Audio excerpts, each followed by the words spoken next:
All Odisha ठिकादार संघर मध्य फाट ठिकादार मिलित मंचरे दुई गोष्ठी मध्यरु गोटे गोष्ठी आंदोलन प्रत्याहार करथिबा बेले अन्य गोष्ठी आंदोलन रे बसिछन्ते जहाँ अंतःकंदल को पदारे पकाइछि। आंदोलन जारी रहिबो ना प्रत्याहार हेबो से नै दुई भाग होइछन्ते संघर कर्मकर्ता। ठिकादार संस्थार अभियोग अनुसार नुआ टेंडर पॉलिसी सरकार 14.99% कैपिंग सिस्टम हटाइबा परे ठिकादार माने एहाकू आत्मघाती बोली कहउछन्ते।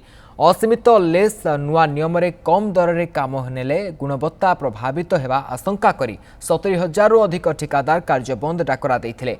बारंबार सरकारक सह आलोचना करी मध्य निराश होइतिले, किंतु गतकाली पूर्त मंत्रीक सह आलोचना होइतिला। सेथिरु किछि कॉन्ट्रैक्टर असंतुष्ट होई आंदोलन को फेरिथिबा बेले कॉन्ट्रैक्टर वेलफेयर एसोसिएशन गोष्ठीर सदस्य माने आंदोलन को प्रत्याहार करिसेंति बोली आज सांबादिक सम्मेलन करी सूचना दैछन्ते।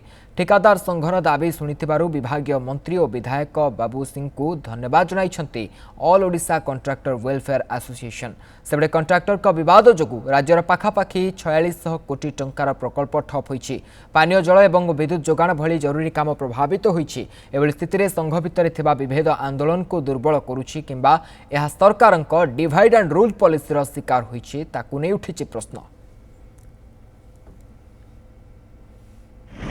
कॉन्ट्रैक्टर सुविधा कॉन्ट्रैक्टर उन्नति ओडिया कॉन्ट्रैक्टर उन्नति जहाँ पदक्षेप नेले से पदक्षेप को आम स्वागत जन सरकार को आम साधुवाद जनाऊँ।